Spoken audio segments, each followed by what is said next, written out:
Bom dia, gente. Bom dia, Rosivone, Maria Elizabeth, Cris Anastácio, Cristina também, Alexandre, Ana Paula. Bom dia, queridos. Bom demais a gente estar aqui, Elizabeth, Fran, a gente começando mais uma semana de devocional. Alessandro, bom dia. Mais uma semana de devocional aqui, né, pra gente tá caminhando juntas, eu, Bispo André, nós dois aí nesse projeto, nesse propósito com vocês. Bom dia, Carlos. Ontem nós terminamos para quem, né, estava participando, aquele projeto do Uma Vida com Propósitos, e foi muito legal. Né? Lá na igreja, em Jacarepaguá, de manhã o Bispo André fechou oficialmente né, essa caminhada juntos aí. À noite eu também preguei sobre a última parte, a mesma coisa, mas dando um outro enfoque. E glória a Deus, foi muito bom caminharmos juntos. E uma coisa que eu falei ontem lá, para quem estava fazendo aqui o projeto, é que a gente não deixe que tenha sido apenas mais um livro. Foi mais um livro que eu li, que vai ali para minha coleção ali, né, ticada de livros que eu já li, mas que verdadeiramente seja algo que faça um divisor de águas na nossa vida, porque ele apresenta ferramentas maravilhosas para a gente caminhar nesse crescimento com o Senhor. Né? Bom dia para quem foi entrando agora, Kelly, André, o Ricardo, Deus abençoe vocês, Nita, Deus abençoe vocês. E vamos lá, a Carla entrando agora, e vamos lá, gente, vamos começar, né? A Regina, a Rose, bom dia, André, bom dia. Gente, então vamos lá, vamos começar, e vocês já sabem, né, que eu sempre peço, compartilhe. Você que está chegando aqui agora, que nunca entrou, de repente é a primeira vez que você está aqui com a gente, é muito bom, seja bem-vindo. Meu nome é Lília, sou uma das pastoras da Igreja Nova Vida de Jacarepaguá e tenho tido a honra de estar caminhando aqui junto com o Bispo André e com vocês nesse projeto maravilhoso de estarmos todos os dias aqui já de manhã cedo na presença do Senhor. Então, seja muito bem-vindo. E você também que está assistindo agora, que não estava aqui no ao vivo, compartilha, deixa Deus falar o teu coração e vamos embora, vamos seguir adiante aí. Bom dia, Rose, bom dia, J. Santos. Vamos lá, gente, vamos começar. O nosso tema de hoje é tristeza segundo Deus. E aí a gente olha assim, mas tristeza? A gente vai falar de tristeza segundo Deus? Deus vai pegar e vai colocar uma tristeza na gente. Vamos lá, vamos entender o que é isso. Que a tristeza segundo Deus, né? Pegando esse título, ela vai trazer bênçãos para a nossa vida. Ela vai produzir mudanças na nossa vida que trarão bênçãos. Então vamos lá, vamos começar. O nosso versículo base de hoje é 2 Coríntios 7:10. E que fala assim: a tristeza segundo Deus não produz remorso, mas sim um arrependimento que leva à salvação. E a tristeza segundo o mundo produz morte. Então, antes de começar a ler, a gente já começa a ver que, peraí, tem dois tipos de tristezas aí, né? Tem a tristeza segundo Deus, que é até o nosso título, que ela vai produzir um arrependimento que vai levar à salvação. Então, peraí, essa tristeza segundo Deus vai provocar algo em mim que vai me levar, se for me levar para a salvação, para uma transformação, isso vai trazer bênção. E creio que a gente pode até dizer, vai ser transformado em alegria. Mas a tristeza segundo o mundo produz morte. Vamos lá, vamos ler aqui para a gente poder entender. E fala assim: há uma diferença entre o remorso no mundo e o arrependimento. E o arrependimento em Deus. Embora ambos sejam sentimentos profundos. Você pode sentir remorso genuíno sobre algo que fez. Sua mente pode se consumir com a sua falha e a ofensa contra Deus e as pessoas. Judas traiu o Filho de Deus por 30 peças de prata, o preço que se pagava por um escravo. Ainda assim, sua tristeza não o levou ao arrependimento ou a buscar a restauração com os seus colegas discípulos, mas ao invés disso o levou para um campo solitário onde em sua angústia tirou sua própria vida. Judas levou sua tristeza para a sepultura. Que diferente foi a tristeza de Pedro. Ele também falhou com Jesus na noite da crucificação. Pedro também saiu e chorou amargamente. Mas Pedro voltou para Jesus e reafirmou o seu amor por ele. Pedro não teve apenas remorso, ele também se arrependeu. Aí a gente já começa a ver que são duas coisas diferentes, né? A vida de Pedro mudou. Não há nenhum registro de Pedro negando a Jesus novamente, mesmo quando foi perseguido e ameaçado de morte. E Pedro foi morto, foi crucificado também, e ele foi crucificado de cabeça para baixo, né?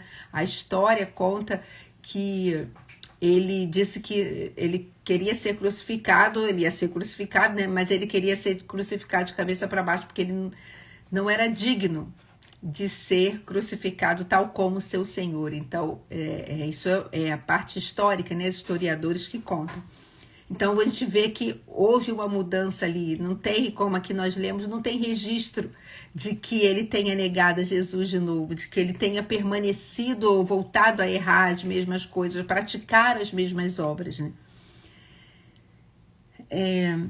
Pedro se arrependeu, mudou de vida completamente e nunca cometeu esse pecado novamente. Não permita que a mera infelicidade sobre o que você fez roube de você o arrependimento genuíno. Você pode se culpar e ter raiva de si mesmo pelos pecados que cometeu, mas isso não é arrependimento.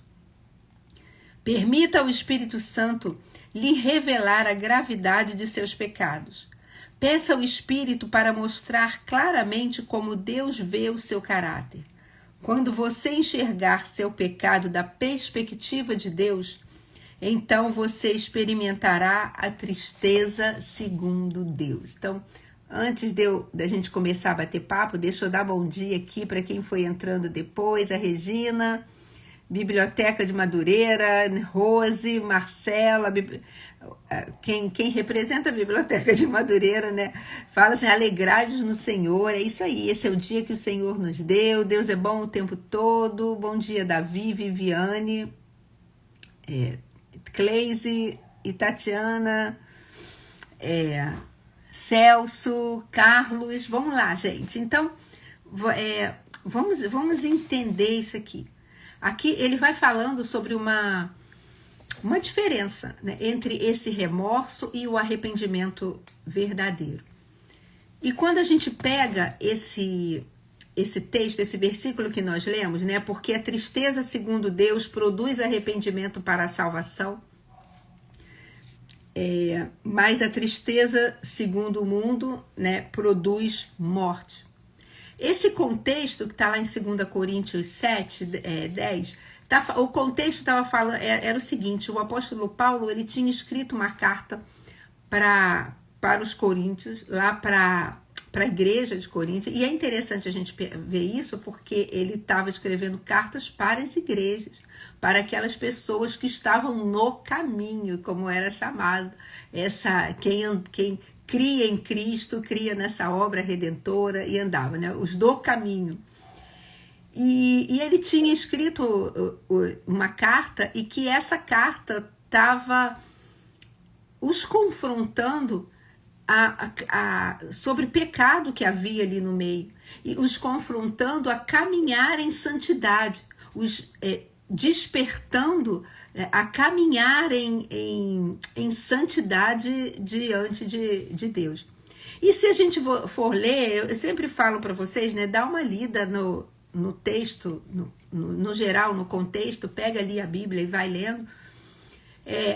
que eles no primeiro, fala que eles no primeiro momento, eles se entristeceram, né? Eles estavam sendo repreendidos por um pecado, eles estavam sendo exortados a caminhar em santidade. Então, num primeiro momento, aquele primeiro impacto, aquela carta trouxe uma tristeza, tinha entristecido, só que não ficou nisso. Entristeceu e aí eu me aborreço, eu fico com raiva e eu não falo mais com a pessoa. Não foi isso que aconteceu. Ela levou ao arrependimento e, consequentemente, à mudança. E aí o apóstolo Paulo fala, se a gente lê, né, ali, ele fala que ele se alegrou por causa disso. Não porque ficou alegre, ficou feliz porque eles se entristeceram. Não, mas é porque aquele entristecer, num primeiro momento, não levou a uma raiva, a um afastamento, mas levou a uma mudança de vida. Levou a uma mudança de direção. E arrependimento é isso, gente. É mudança de direção, é metanoia, é mudança de mente, é uma, sabe assim, uma virada mesmo, uma guinada na vida, para que novos frutos comecem a ser produzidos, os frutos do arrependimento, né? Essa tristeza, segundo Deus, ela vai começar, ela é uma tristeza que ela é produzida pelo próprio Espírito Santo, quando ele vai e nos convence, sabe? João 16:8 fala sobre isso, que o Espírito Santo é aquele que nos convence do pecado, do juízo e da justiça. É quando ele vai e nos convence. Lilian, olha, não tá legal isso não, tá errado. Isso é errado, isso é pecado, isso que você está fazendo não é assim. Não é assim que o teu Senhor anda, então não é assim que você deve andar. E, claro, aquilo vai levar uma tristeza, vai falar assim, puxa, eu errei, eu pequei, Deus me ama tanto, ele fez tudo por mim e eu reconheço, eu errei, eu reconheço que eu errei, eu não tento justificar. Essa tristeza, segundo Deus, que vem desse convencimento do Espírito Santo, eu não estou ali para justificar o meu... Senhor, olha, eu errei, tá bom, mas deixa eu te falar, eu errei porque acontece, porque a situação me levou a isso. Ô Senhor, eu errei porque aquela pessoa, quer dizer, sabe, você lembra lá eu lembrei agora, lá no Jardim do Éden, né, da Eva pegou aquele fruto, comeu e deu ao seu marido e ele o comeu. E Deus chegou e foi conversar com Adão e ele falou, olha, primeiro Eva, né, falou assim, a serpente me enganou, foi ela, um botando a culpa no outro. Adão, Senhor, a mulher que tu me deste, não houve um arrependimento. É verdade, a gente fez tudo errado, Senhor, perdoa. Não houve essa mudança. Houve uma justificativa. Tá, não tem nem como negar que eu não tenha comido desse fruto ou que eu tenha desobedecido. Mas, na verdade, não fui... Eu errei mais. Eu só fiz isso por causa daquela outra pessoa, por causa daquela situação. Não. A tristeza, segundo Deus, o Espírito Santo, ele traz leva a gente a esse entendimento do eu errei, puxa vida, em outras palavras, eu pisei na bola, eu pequei mesmo, falando no português, claro, a gente tende a justificar, não, foi uma falta, foi uma pisada na bola, não, mas a gente pecou, a gente errou. Eu não, como eu falei, eu reconheço e eu não tento justificar. Essa tristeza, segundo Deus, que vem desse convencimento do Espírito Santo, ela me leva à confissão, me leva a esse reconhecimento, a essa confissão e ao abandono do erro. Por isso é uma mudança de direção, por isso é metanoia, é um arrependimento verdadeiro que, como eu disse, gera mudança de mente, de coração e de direção. E esse arrependimento, gente, ele nos aproxima de Deus e restaura o nosso relacionamento com Ele. Foi o que nós lemos aqui que aconteceu com Pedro. Pedro errou? Errou. E aqui fala, nós lemos que ele negou Jesus e ele chorou amargamente. Eu creio que meu Deus, como eu pude fazer isso? E tudo bem, ele poderia, gente, sabe? Ele poderia ter chorado e ter justificado, mas olha, Senhor, eu neguei porque eu te amo, Senhor, você sabe disso, mas sabe por que eu neguei? Porque eu estava com medo, e Pedro estava com medo. Não só ele, todos eles estavam com medo. Jesus tinha acabado de ser preso. E ele estava ali, chegou uma serviçal e falou, olha, não é ele, é ele. É ele sim, você é deles, você é do grupo ali com eles, você é dele, você fala como ele. Gente, só um parênteses aqui, na hora ele estava desesperado de medo. Mas para e pensa comigo, que honra alguém chegar para mim ou para você e falar assim, Lília, você fala como Jesus. Vou pegar uns nomes aqui, tá, gente? Assim, aleatórios. Quem tá aparecendo para mim aqui. Ou então chega Douglas, você fala como Jesus. Edson, você fala como Jesus. Aline, você fala como Jesus. Que honra! Imagina alguém chegar pra gente falar isso. Mas naquela hora Pedro estava apavorado. Mas ele não usou disso, não, olha, eu neguei, mas é porque eu estava com medo. Não, ele chorou amargamente, arrependido, e houve uma mudança de direção. Houve um arrependimento real, uma mudança de direção que fez com que e a gente leu, ele fosse restaurado por Deus. E a gente vamos pegar Atos depois, você vai ver como Pedro foi tremendamente usado por Deus. Logo depois, lá do Pentecostes, ele foi, e logo na sua primeira pregação, milhares de pessoas receberam a Cristo. Então, assim, olha, gente, é isso que eu quero falar. A tristeza segundo Deus que traz esse arrependimento, ela gera essa salvação, gera essa mudança, porque o Senhor fala, olha, tudo bem, eu vi que você errou, mas eu tô aqui, pronto para te restaurar, pronto para te renovar, pronto para te reposicionar. E foi isso que ele fez com Pedro. E como eu disse, a gente olha, pega o livro de Atos e a gente vê como ele era outro homem. Como ele foi tremendamente usado por Deus. Então eu quero trazer isso para você. Se eu, quando a gente errar, quando a gente pecar, porque, gente, a gente vai errar. Eu não estou usando isso como uma justificativa para a gente viver errando, viver pecando. Não, sede santos como eu sou santo. Sede santos porque eu sou santo. Mas nós somos chamados, convidados, exortados a caminhar em santidade, caminhar de uma forma separados para Deus, com certeza. Mas nós não somos perfeitos. Ser santo não significa ser perfeito. Ser santo é ser separado para Deus. Eu quero que a minha vida, a cada dia, esteja glorificando a meu Senhor em todas as áreas da minha vida. Mas inevitavelmente vai ter algum momento que eu vou errar, que eu vou pecar, porque somos humanos e falhamos. Mas 1 João 1,9 fala que se confessarmos os nossos pecados, Ele é fiel e justo para nos perdoar os pecados e nos purificar de toda injustiça. E nós precisamos entender que confessar os pecados não é apenas falar, Senhor, eu fiz isso. Não é isso. Tudo bem, não tem problema nenhum de você falar, Senhor, eu errei, eu fiz isso errado. Não tem problema nenhum você falar, porque você chega diante de um pai, de um filho arrependido. Se lembra lá do filho pródigo? Peraí, eu voltarei e eu vou falar, Pai, pequei contra os céus e contra ti. Eu vou relatar o que eu fiz.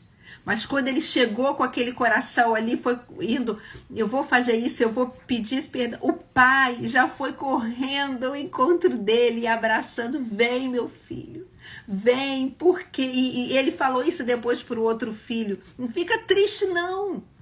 Sabe, aqui havia morte, mas hoje é a vida, a restauração. Meu filho estava morto, mas ele agora reviveu.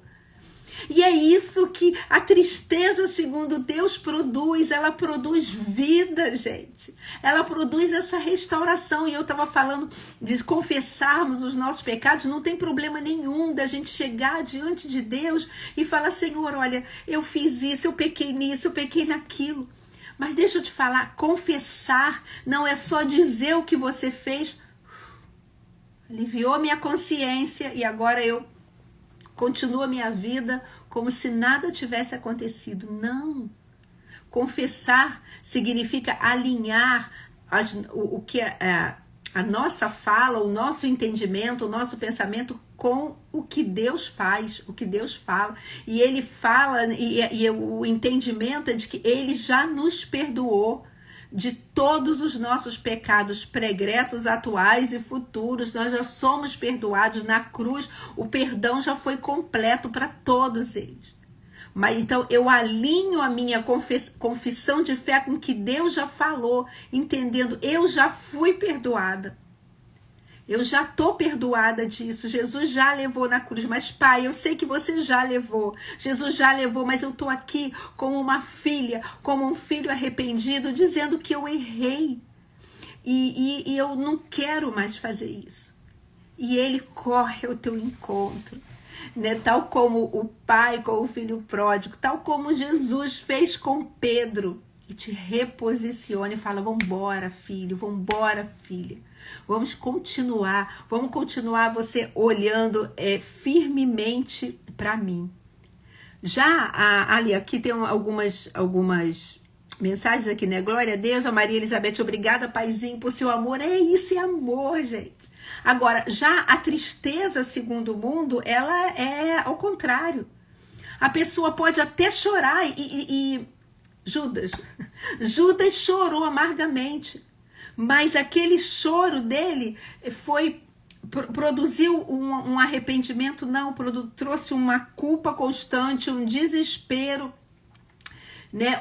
Produziu, na verdade, uma amargura, um afastamento de Deus que gerou a morte. O remorso, a pessoa pode até chorar, mas, na verdade, tem um choro que está escondendo um orgulho, porque ele está chorando, porque ele foi descoberto, porque ele perdeu algo, porque ele de repente enfrentou uma vergonha ou um prejuízo, porque aquilo ali aconteceu, as pessoas descobriram. Então, somente essa tristeza, ela não produz uma mudança verdadeira. Não produz morte, porque a pessoa sai dali e continua com a vida do mesmo jeito, muitas vezes praticando os mesmos pecados. Eu já conheci uma pessoa assim, que a família foi destruída porque havia um pecado, houve perdão, e houve choro, houve lágrima, houve perdão, mas não gerou mudança de vida. Passou um pouquinho depois, estava tudo, parecia, né, estabilizado, mesmo erro. Houve um outro perdão. Chorou, houve um outro perdão. Quando parecia que estava tudo estabilizado, mesma coisa. Não houve família, não houve casamento, não tinha como permanecer. E aquela família foi desfeita, mas para vocês verem, mas o erro continuou, sabe? O erro continuou em outras escalas, com outras pessoas. Houve arrependimento? Não. Houve aquele remorso, eu fui descoberto, mas não gerou transformação, não gerou mudança de vida. Então, na verdade, esse versículo ele vai nos convidar a examinar o nosso coração. E Davi fez isso muito bem, gente. Davi errou, Davi errou os erros foram graves, foram adultério. Tudo bem que não existe pecadinho e pecadão, né, como a gente fala, mas existem sim as consequências dos pecados, são diferentes. Mas pecado é pecado. Não tem pecadinho e pecadão, né, como eu disse. Mas Davi, ele cometeu adultério, ele foi o responsável, né, o arquiteto de um plano de um assassinato. Mas ele se arrependeu profundamente. Ele, quando foi confrontado pelo profeta Natã, e ele falou: eu me arrependo, cria em mim, ó Deus, um coração puro, renova em mim, Senhor, um espírito inabalável. E ele fala lá no Salmo 51 também, 17, ele fala: olha, sacrifícios agradáveis a Deus são um espírito quebrantado, um coração contrito, um coração compungido, não desprezarás, ó Deus. Ele estava falando algo muito profundo sobre arrependimento, porque ele estava profundamente arrependido. Ele colheu consequências? Sim, colheu, mesmo tendo recebido o perdão de Deus, ele colheu as consequências. Mas ele mudou a vida dele, ele virou a direção da vida dele. E esse espírito, esse quebrantamento, esse espírito quebrantado, não significa, gente, é isso que é importante, eu vou caminhando aqui pro final, não significa puxa, errou, e agora você está completamente emocionalmente destruído, não tem esperança para você. Não, um coração quebrantado, um coração contrito, é um coração que reconhece a sua total dependência de Deus, que eu errei, mas eu preciso. É alguém que admite os seus pecados, que abandona o orgulho, que para de justificar os seus erros, que aceita a correção de Deus. E a palavra nos fala que Deus, ele é um pai que ama, que corrige os seus filhos por amor, não para nos afastar, mas para nos aproximar cada vez mais dele. O arrependimento segundo Deus, a tristeza segundo Deus, ela vai produzir isso, sabe, se aproxima mais de mim, meu filho. Eu tenho renovo, eu tenho perdão, eu tenho restauração para a tua vida. Um coração que sabe, que é tocado ali, ele deseja sinceramente ser transformado. O quebrantamento, queridos, ele é o oposto de um coração duro. Ele é o oposto de uma dureza do coração. Então, seja lá o que for que você esteja vivendo hoje, não, se houve algum pecado, se houve alguma falha, não esconda. Corra para Deus, corra para Ele, confesse, alinhe a tua palavra com o que Ele fala, de que Ele já morreu por você, de que Ele já perdoou, mas deixa, sabe, o Espírito Santo te convencer de tal forma, fala assim: não, eu vou mudar de direção, porque eu quero caminhar em santidade, eu quero caminhar com o meu Senhor. E deixa Ele completar essa obra no seu coração. Deixa Ele te reposicionar tal como Ele fez com Pedro. E a partir daí, deixa Ele te usar tremendamente. Sabe? Deixa Ele te usar para ser um instrumento para que outras pessoas que de repente estejam presas numa mesma situação sejam libertas. O Senhor quer nos usar.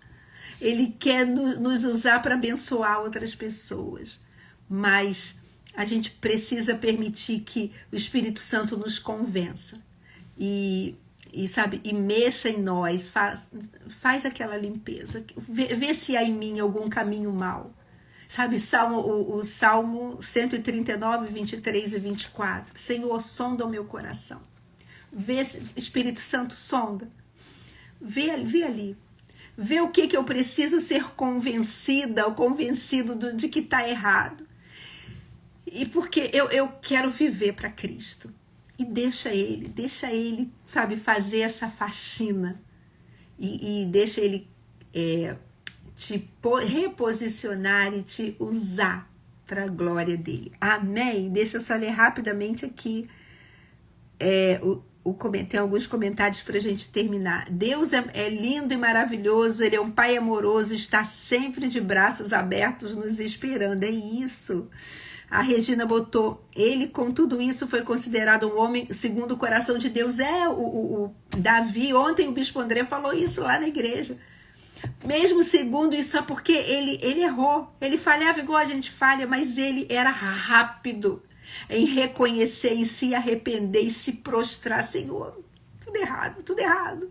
Me ajuda. É isso, gente. Aqui a Cecília, a paz do Senhor, peço orações, nós vamos orar. Né? Deus é Deus do impossível, é verdade, Cecília. E o Edson botou, que coisa maravilhosa é esse amor de Deus. Aqui o Edson, olha, Nova Vida de Maricá presente, amém, glória a Deus.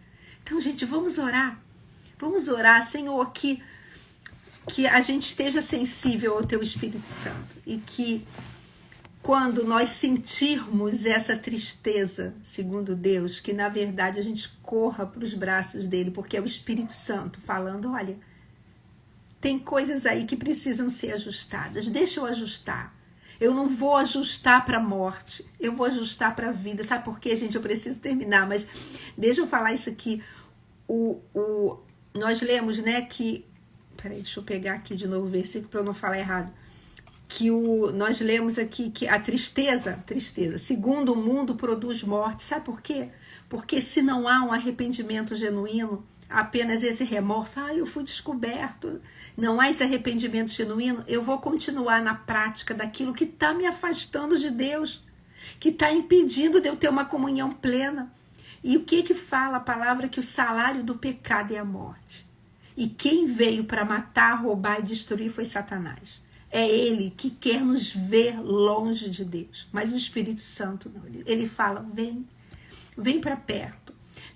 Se eu tiver que permitir, se eu tiver que te tocar em algo na sua vida que vai produzir uma tristeza ali momentânea, é uma tristeza que não vai te levar para a morte, mas ela vai te trazer para mim, para cada vez mais perto e para a vida, para que você tenha vida, essa vida de Cristo, e que para você revele essa vida para outras pessoas que estão sem esperança. Amém? Amém, Nita, isso mesmo, toda honra a esse Deus maravilhoso. Amém. Senhor amado, muito obrigada. Muito obrigada, Senhor, porque a gente pode começar essa semana lembrando, Senhor, sendo lembrados por Ti, de que você sempre aponta pra gente um caminho de paz, um caminho de comunhão contigo. E mesmo que nós tenhamos que, por um convencimento do Espírito Santo, passar por alguma tristeza nesse sentido de reconhecimento de que estamos numa prática que não é a que te agrada, de que isso impede da gente estar caminhando cada vez mais em comunhão contigo, mesmo que venha aquela dor, puxa, como eu fiz isso com meu Senhor, que é tão maravilhoso comigo, Senhor, que a gente, em nome de Jesus, que nenhum de nós fique preso nisso, mas que nós possamos enxergar a tua direção chamando, tal como você fez com Pedro, e nos reposicionando, Pai, em nome de Jesus, Senhor, opere-se em nós, guarda toda a nossa semana, guarda a vida dos meus irmãos, e Senhor, que nós possamos a cada dia desejar caminhar em uma comunhão cada vez maior contigo. Em nome de Jesus, essa é a nossa oração. Amém. Amém, queridos, que Deus te abençoe.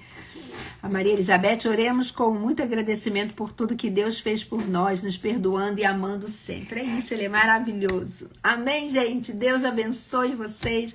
Um dia abençoado, uma semana abençoada, guardadas pelo Senhor. Creia, se Ele te tocar em alguma coisa, deixa o Espírito Santo fazer a obra dele. Deixa, é para o teu bem, é para o meu bem, é para a gente caminhar, né, em santidade, para a gente caminhar cada dia mais, sabe assim, no fogo do Espírito. Amém? Que Deus abençoe vocês. Um beijo. Tchau.